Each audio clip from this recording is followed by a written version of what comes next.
Recently, I had come across this article about Alexandria being aligned with the sun and its connections with Alexander the Great's birthday. And here we're specifically talking about locations being specifically designed. So when we go back to my research and see that we have locations based on geographical locations, it's not that hard to begin to comprehend how the two are directly related. Further on in the article, they say, "Oh, it's not perfectly aligned. It's really close, though." I mean, it's an interesting idea, but the thing that really struck me was I had been playing around with the idea that Alexander the Great is somehow related to the solar hero astrotheology phenomenon. There's a Christian argument about how you know atheists claim that Jesus, the historical records of Jesus are not very well established because of the facts that the historians that wrote down the accounts of Jesus came many years later. And so what Christians like to say is, well, if you don't believe in Jesus, how can you possibly believe in Alexander the Great, because we don't have any accounts until hundreds of years later, any sort of biographical information on Alexander the Great. So how can you confirm that he ever existed? It's always been kind of a silly argument, but when you start getting into this stuff, then you start to think, well, perhaps he is also a solar hero. I know there's a ton of evidence, cultural influence of Alexander crossing through these areas. However, I just like to play with ideas, and there's nothing wrong with that. And anyone who wants to get upset by someone saying that, what if, they're just trying to protect their egos. They're trying to protect themselves. And it's okay to just look the other way. I recently heard someone talking about the word research, and it specifically means, if you break the word down, research means to look again. There's no harm in ever looking again, because it's the more we look again, the more you look again at what I'm putting out here, the closer we get to the truth. And it becomes an issue of ego rather than the truth. And when people come together and work together and truly have that in their hearts, we find the truth. However, if someone has a position of power that they want to maintain, and they can do that through a knowledge base and through their popularity, then we have an issue there, because they're blanketing the truth. And I'll show you some examples here.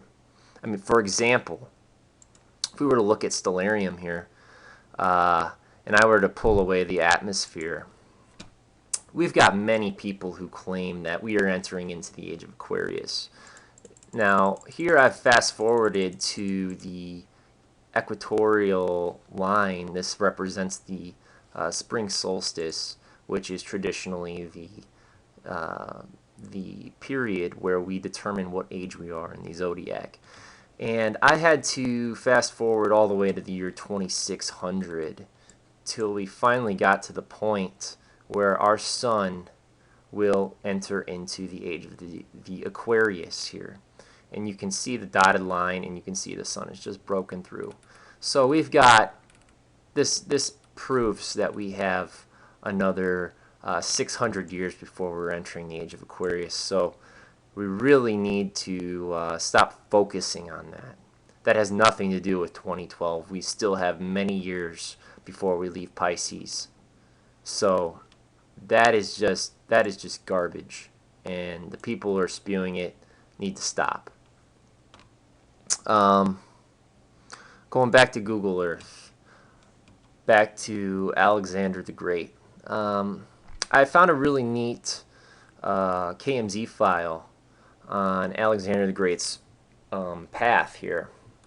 And it's all represented in red on his journey outwards east, and green on his venture back, where he eventually died in Babylon at the age of 32, which is very close to Jesus' age of 33. But we also had Alexander when he left for his journey east. He was on an 11-year journey, and 11 is also a very significant number when it comes to the sun.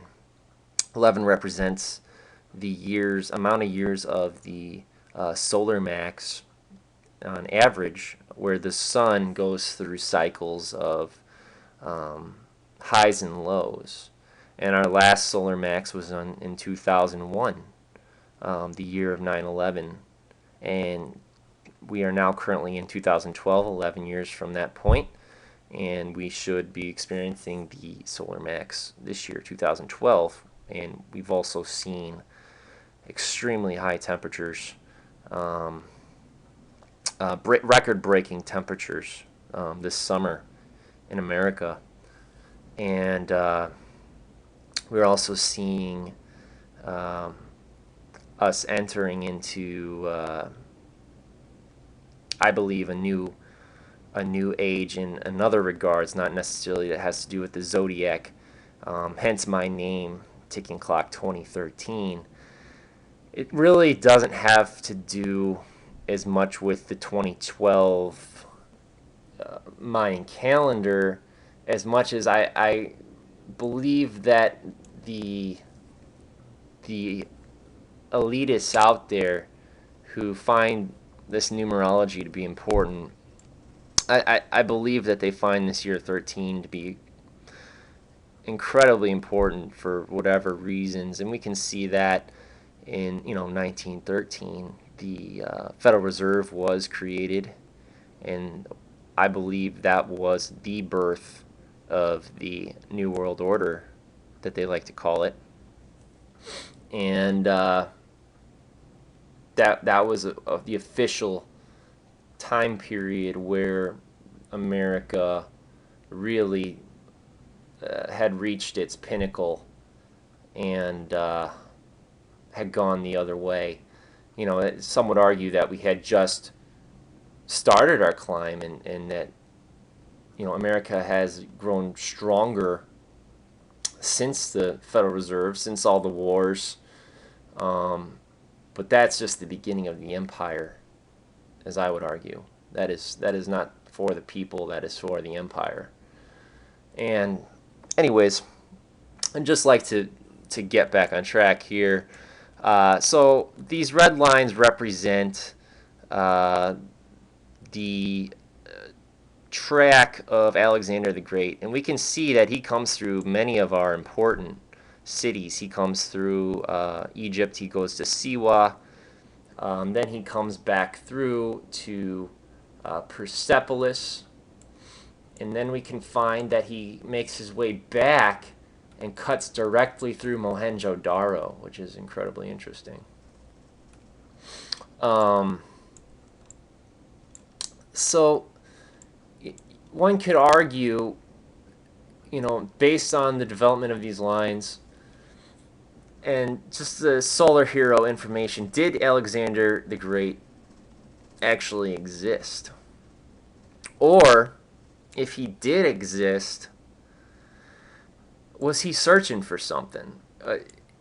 He lived in a time where there was extreme amount of myth around him, and the gods felt alive, and through the solar worship they felt alive, and he believed he was the son of God. He believed that perhaps the sun itself represented his father. And so when we see his venture east, the question is, if he did exist, was he trying to reach his true father, which he believed to be his true father. Not Philip, but he believed he was on a journey to find his true father, just as Gilgamesh was on a journey where he traveled under the path of the sun and was trying to find eternal life. Was Alexander trying to do a similar thing? That's just some ideas that I had stumbled across. But I wanted to add one more thing before I end this video. On Google Earth, you can find north by just clicking on your north button here. So I'm going to click north, and I'm going to adjust this north. Make sure that that's our central point. Click north. Okay. I have a protractor tool here I'm going to show you guys.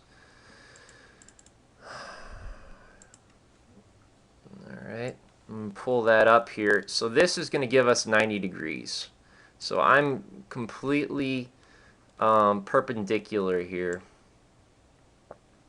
And we can see that when we are lined up north at our central axis point of our lines, that we are just about perfectly east of the lines. And that is not a typical vantage point of these lines. They do not point east. But at this central axis point, they do. And so if we move to Cairo, we can see once again they are running along east, with exception to the curvature of the Earth. If we zoom out, we can do it even a little better. We'll zoom out. We'll make that our axis point. Make sure we're perfectly north. And there we have it. From that positioning, we have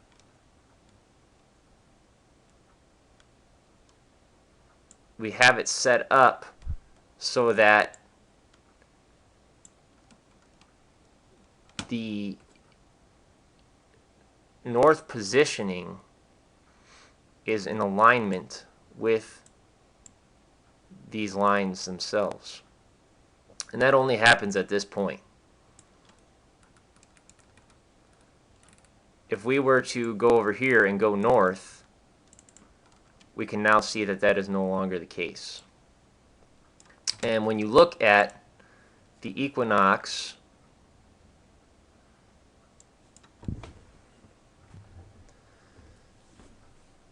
if we go back, let's just say year 1.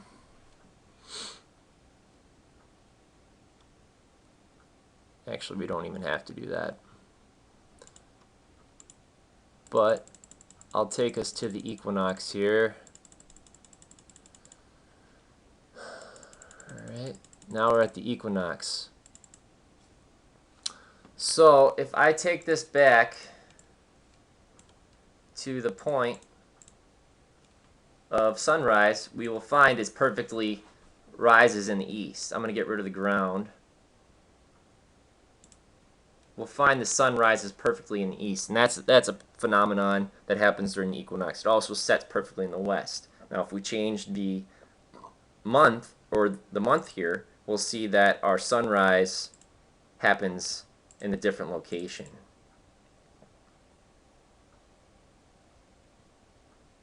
Right there.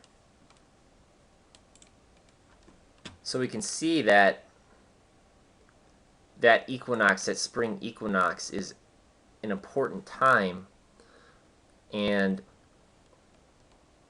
we have that direct association with east. And we can see here on the alignment with north,